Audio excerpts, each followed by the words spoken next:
Assalamualaikum warahmatullahi wabarakatuh. Alhamdulillahirabbil alamin wa nasta'inu ala amri dini waddin. Wassalatu wassalamu ala asyrofil anbiya'i wal mursalin sayyidina wa maulana Muhammad wa ala alihi wasallam. Amma ba'du.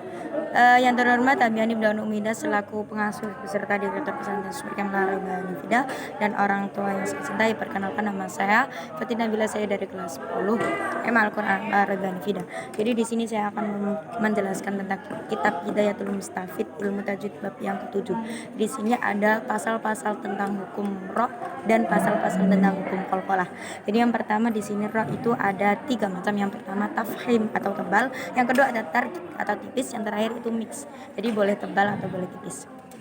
Yang pertama ada tafhim. Tafhim itu dalam bahasa itu sendiri artinya tebal. Jadi di sini ada berapa macam tafhim. Yang pertama itu ketika domah dan fathah, ketika domah dan fathah bertemu.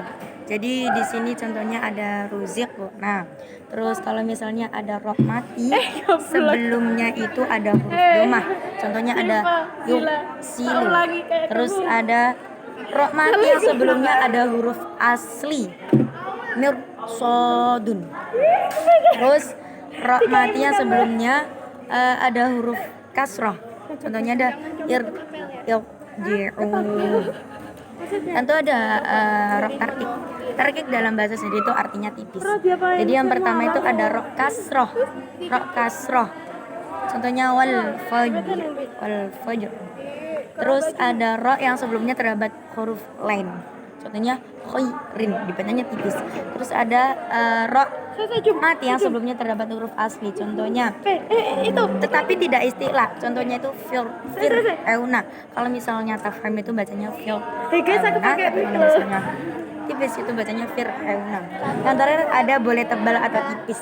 Jadi contohnya ada fir'in boleh, fir'in juga boleh.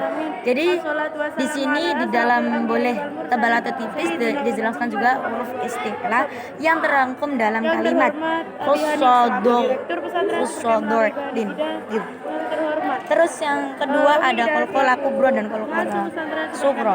Yang pertama kubro atau qalqalah besar, yaitu qalqalah yang terdapat dalam waqaf atau di akhir kalimat. Contohnya syadid, tambat yada abila wa tabb. Terus yang kedua ada qalqalah sugro. Qalqalah sugro itu qalqalah kecil atau huruf qalqalah yang matinya itu berada di tengah kata. Contohnya ada yad'una. Jadi mantulnya itu di tengah. Kalau misalnya kubro itu mantulnya di akhir. Jadi huruf qalqalah itu ada baju di toko. Jadi ada ba, jim, kot, dan boleh. Oke, sekian dari saya, kurang lebihnya mohon maaf. Assalamualaikum warahmatullahi wabarakatuh.